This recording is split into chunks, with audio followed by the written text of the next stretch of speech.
Once again, welcome to Real Life Conversation. And today we are talking about how is your work-life balance. Sometime last year, I remember I felt like I don't think there's a year ever in my life where I had worked so much, so hard with little sleeping time, put in so much. And the more I was working, the more I was thinking I was not on top of my work. You know, so many things were going wrong at work. I was not on top of my family issues. I had totally lost it. And therefore, this year I'm in a journey towards the end of the last year. And this year I'm in a journey of trying to make the work-life balance. So it's not as obvious as you think. It just comes if you should know work-life balance. And today I am privileged to have in studio again Priscilla Wangari, who's going to talk to us about one of her pet topics, work-life balance. Let me allow her to introduce herself and then to tell us what she thinks of that topic. Thank you so much, Janet. It's always a pleasure to be in studio with you. As you've heard, I'm Priscilla Wangari. I do life skills coaching. I'm a mentor. I'm an author and a coach, and also do counseling psychology. Thank you so much. Karibu sana. Asante. So you've mentioned that most of the time when you do your trainings and you have to bring in the aspect of work-life balance. Why is that so important to you? Okay, as I mentioned, I have a company, Peak Premier Training Consultancy, and what we do is training and capacity building. But post-COVID, we felt the need to incorporate work-life balance and psychosocial support in every training we do. Mm-hmm. Our main training areas are always customer service, leadership, and sales. Mm-hmm. But we reached a point we realize we are focusing on for example, Janet the leader, we are forgetting there's Janet the person. Mm-hmm. You're focusing so much on Priscilla the marketer, you're forgetting there's Priscilla the individual. Mm-hmm. Now, when you get Priscilla the individual right, Priscilla the marketer will be automatic. How do we take care of the person? Because if you take care of the person will take care of the rest. Mm-hmm. So the concept of work-life balance became part of the topics that we must do. Mm-hmm. And being in a generation where we always, for me to decide how much I will interact with you, it's always very easy for people to ask you, so what do you do? Depending with how precious what you do looks good to them, then that determines the depth of the relationship. So it should tell you the way we have glorified what we do till you have forgotten that life has more than that. Yes. That is true. We rarely ask you about your family. After your name is so, what do you do? What do you do? And then that will determine how far this relationship will go. And we're very impressed with people who are very busy, and look like they're doing big things out there. And you feel very little, when you don't have a job to say. If you're a stay-at-home mom or your business is just a startup, you feel embarrassed. Actually, talked to one lady like that in my office who came to my office, and because she has a master's, but she came back to the country and she has children, and she's never been able to get a job, and that was killing her self-esteem. When people are talking about what they do, mm-hmm. she has nothing really to put on the table, So yes, I get what you're saying. It's unfortunate that we have allowed what we do and how busy we are to define us. Mm-hmm. And as you've said, we have allowed it even to affect our self-esteem. That when I tell you how busy I am, I have this 8 to 5 job. After that, I'm having classes up to 9. I'm doing my master's. After that, I'm running. I don't know where I have online meetings after that. Then it looks very prestigious and classic. But again, do you sit down and analyze?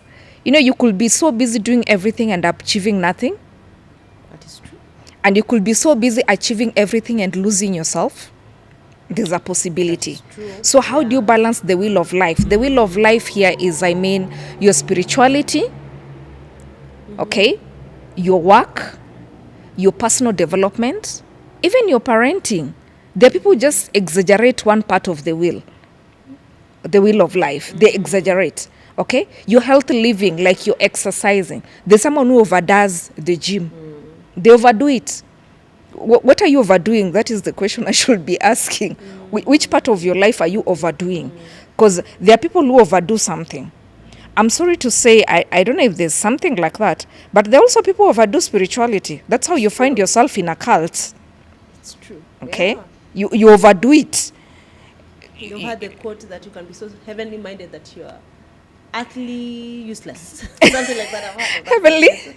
Very heavenly minded that you're earthly useless. It's very possible. Exactly. So for me, work-life balance is a conversation that we need to have. Do you know when to stop? which part of the wheel. Do you know at what point this one ends and this starts? Let me give you an example. As I've said, I work a lot with schools. So when schools close, I'm very busy most of the time with the heads of schools in their forums. And I was traveling to go for one of their heads of schools forum in Mombasa. I was using the SGR. So in this place I was seated, I like going to the economy side because it helps me socialize with people. And I scan a lot of behaviors when I'm traveling. It helps me when I'm handling my platforms to give real life examples. Yeah, people say I behave like an FBI. I don't know. So I was in this couch where there are so many students and they were discussing their guiding and counseling teacher. And they're primary school kids. And they said, do you realize that our guiding and counseling madam, when we go to her and we are stressed, she spiritualizes everything. No matter what you're telling her, she'll spiritualize and pray. So we always leave her office very saved, but very depressed. Because she doesn't handle the real issues. She will just pray for you and preach to you, and she will not even listen to what really brought you there and release you to go back to class. And that really hit me hard. Like, at what point do you realize this is an adolescent conversation and you need a woman-woman conversation with this girl or a man-to-man conversation with this boy without making them feel you just prayed for them, you preached to them, and you really didn't handle the real issue. You know, do you know when to stop in your house, Janet, and realize in this territory, I'm not Janet the pastor, I'm Janet the wife, I'm Janet the mother. Do you know when to stop the professionalism? When you reach at your gate and you leave the manager there, you know, you leave the judge there, you leave the accountant there, and now you start relating with the people in that space. When you go for that family meeting, do you realize you're not the supervisor here?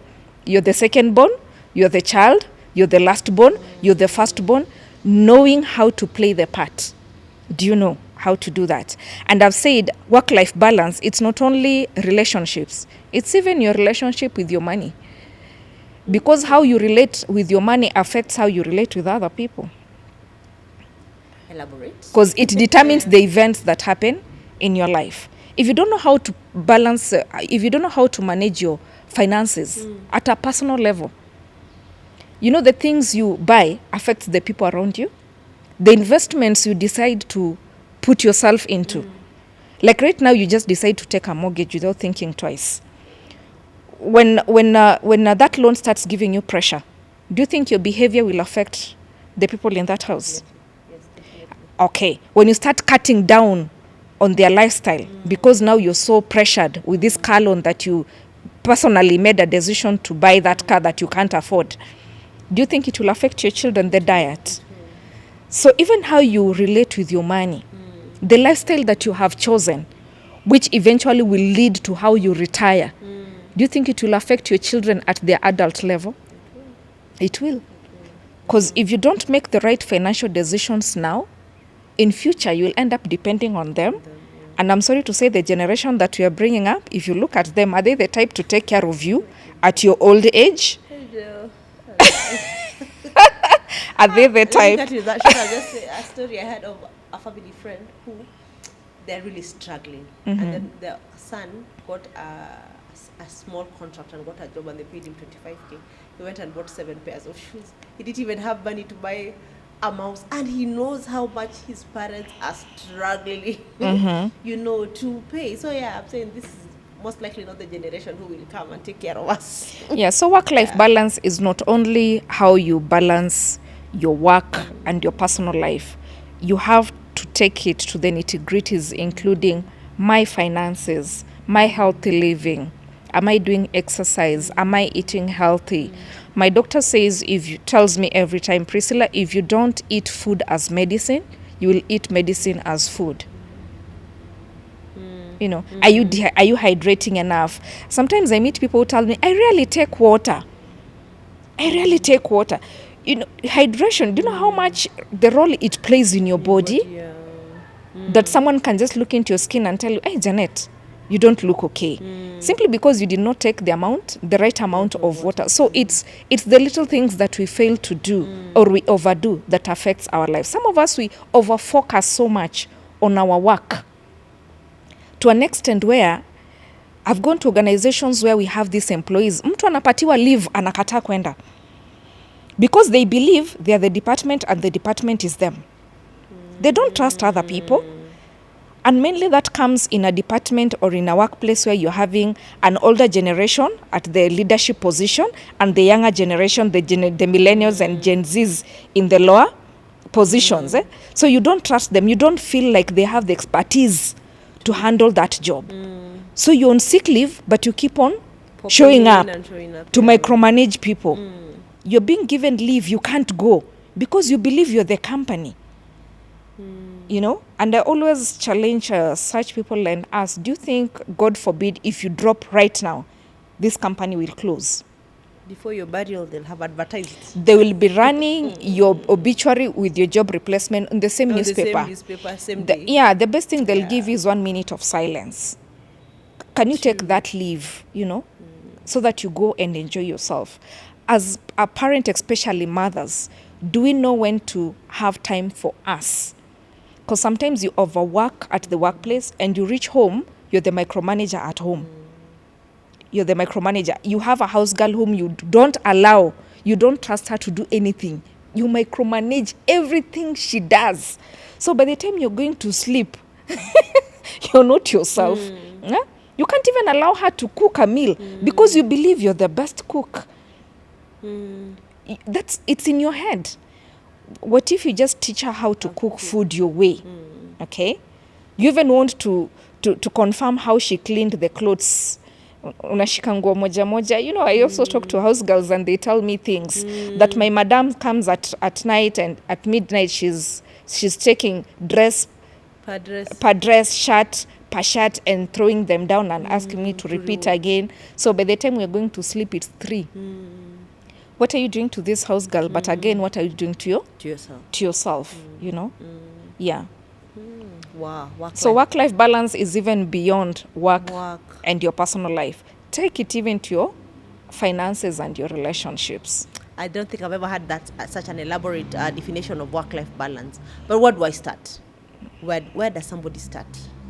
You know, if I was supposed to have the work, what are the nitty-gritties, the basic first steps, you know? Are there hours, if you see you're working more than that, maybe you should check, you know? Or should I say, what are some of the signs you know that you're not handling this well? And then where do you start? Burnout. Burnout is one of the signs. What are the signs of burnout? Burnout is when you feel you're continuously tired, you're continuously having fatigue, you're continuously having this migraine, and then you can always tell when you're giving in, when your body is giving in, lack of concentration. There's nothing you're doing and you're doing perfectly. You're losing yourself. You'll also start having short tempers. Some little things are annoying you. Yeah? Some little things that are annoying you. Then how do you get the balance? When I talk to most professionals, where I see the failure comes in is when you don't trust other people. Lack of trust and micromanagement. Okay. Learn to trust other people. Okay? Learn to trust other people. You need to know that their people can do better than you. Or even if they don't do it as perfect as you, can you allow other people to make mistakes so that you have the privilege of correcting them? So that you have a privilege of correcting them. Meanwhile, you have rested. Meanwhile, you have rested. But more importantly is to appreciate that life is a cycle. It will reach a point in your life. I call it healthy living, juicy aging. The way you're living right now, you should even age juicier than that. Because at your retirement age, whatever the form of retirement you choose, because you see there's retirement by age, which we are used to. There's retirement by choice, where you have really planned yourself so much. Now you've decided, me, when I reach 45, I stop working for money, money starts working for me. There's retirement by choice. Unfortunately, there's retirement by sickness. You can be sick in a way you can't work anymore, even in your personal business. And there's retirement by disability. You can be disabled in a way you can't work anymore. For me, I always say among the four, which one is your favorite? By choice. Retirement by choice. Can you start preparing for retiring by choice? Retiring by choice. But again, which legacies are you leaving as you go? The legacy that you're leaving as you go. Remember, your legacy is what people say when you're not in the room. Because when you're in the room, we will not say the truth about you. We will escort it. Lakini ukitoka tutasema Ukweli. If I want to know that your true colors in your house, I'll not ask them when you're there. I'll tell you to go to the shop, then I'll tell them, can you tell me something about mommy? And it will pop out. So work-life balance is appreciating that I have all these roles. I have all these things I'm wearing as Priscilla. But do I know when to stop? When to stop being Priscilla the counselor, become Priscilla the wife. When to stop becoming Priscilla the wife, now become Priscilla the mom. When do I stop being a wife to my husband and become a friend? It's a balancing act, you know. It's a choice. It's becoming intentional and purposeful. You have to be very intentional about living your life. If it's a healthy living, you have to be very intentional about what you eat. You have to be very intentional about doing your exercise. You have to be very intentional about taking your water. Be very intentional with your money. That when I earn, I budget intentionally. When I'm investing intentionally. My relationship with my employer, it is very intentional because it's for a period of time. My relationship with my siblings, it's very intentional. So it's about attaching intentions and purpose in everything that you do. Oh, wow. How great. You have dealt with many age groups. You know, you've dealt with the older ones, you know, baby bloomers, what are they called? Gen Zs, millennials. Who suffer with work balance the most, in your opinion? Baby boomers. We're having baby boomers, we're having millennials, and we're having Gen Zs. Unfortunately, it is the millennials that suffer the most. Why? Because they have this fallacy of wanting to achieve everything at the same time. You know, the microwave life. You know, the baby boomers, there's a way baby boomers have accepted that it takes time. It matures with time. You know, the millennials and the Gen Zs, it's an instant generation, instant gratification, instant richness. We want everything now. You know, what's the point of next year? Yeah, it's a generation of click the button. You know, everything is so microwave. Everything is so microwave. In fact, we were making fun with some colleagues, and we were saying it's a generation that is they're meeting on Instagram.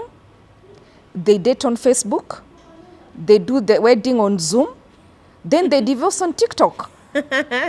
So you can do a whole cycle of a family without meeting physically.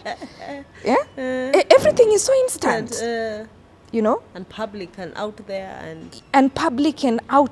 And so they end up getting that burnout. Because again, when you're talking about work-life balance, there's also aspect of online. They feel the need of updating the public, everything they do. What's going on in their lives. And the pressure of keeping up with that standard. Do they know when to stop? No, sometimes it's hard. Yeah, when I'm talking to the young generation, I always say there's a lot of information and everything online. Yes, we must be online, but you need to appreciate there's a lot of peace offline. There's a lot of peace. Sometimes you just need to be offline.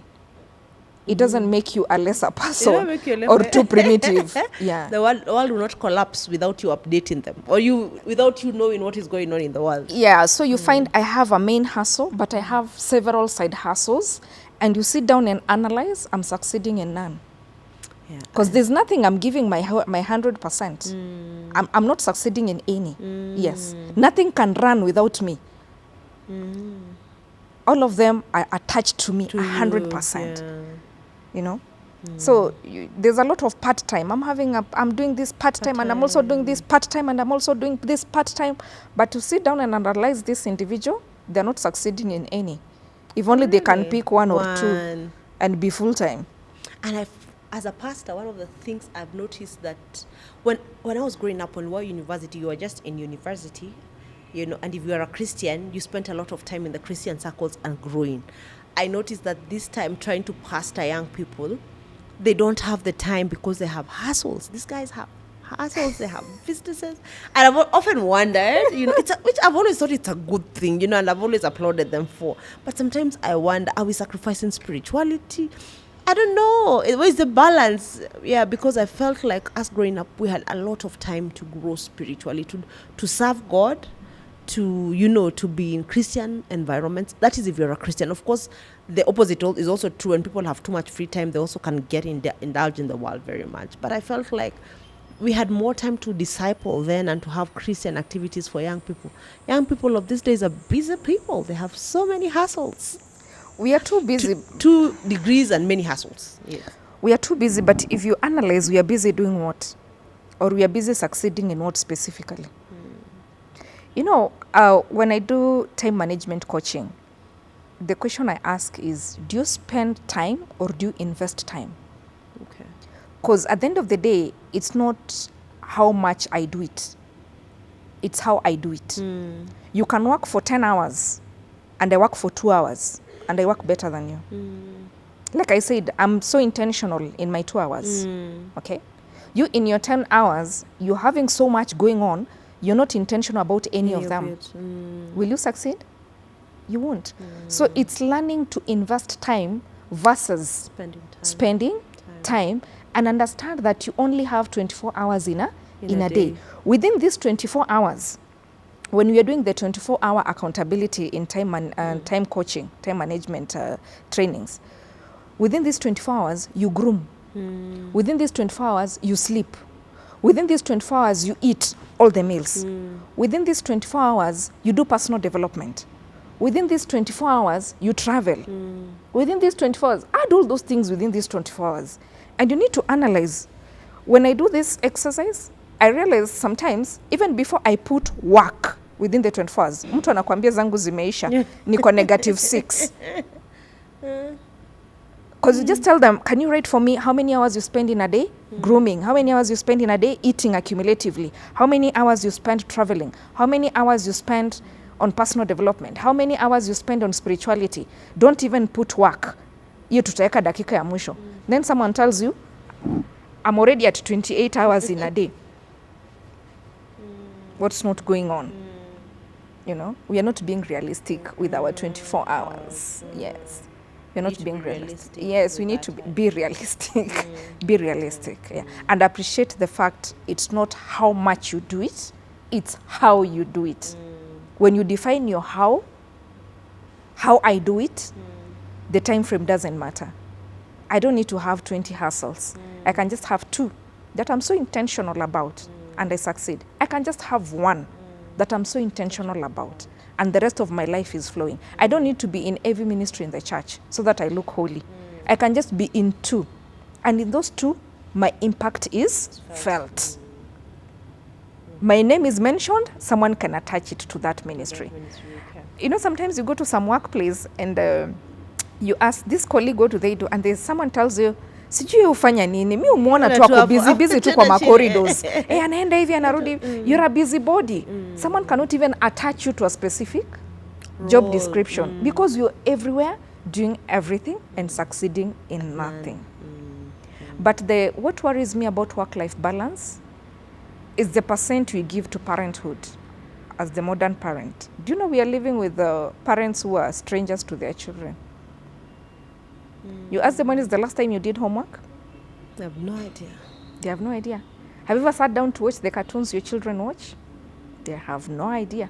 We are replacing our presence as parents with gadgets. You buy them so much gadgets to replace your parent. We are replacing our presence with outings. I will take them out on Sunday. Sometimes they don't need that outing. They just need you to sit there, tone down, stop being harsh, tone down, and let them tell you the things they've never told you. They just want you to sit on the floor and play a little game.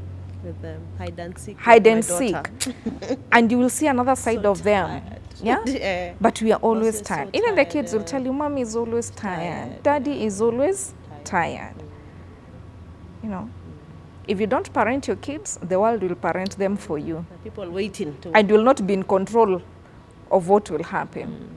Yeah, so it's about being intentional. For me, it's about being intentional. Yeah. Thank you. Thank you so much. That was very informative once again. We really do appreciate you being here with us and talking to us about the work-life balance. Please remember to subscribe. Please remember to share with somebody and invite them. This might just save somebody's life, might just give them perspective that they needed to have a successful life. So God bless you. God bless you, Priscilla. Thank you so much. This has been Real Life Conversation, and I have been your host, Janet Kariuki Wahinya. God bless. Asante sana.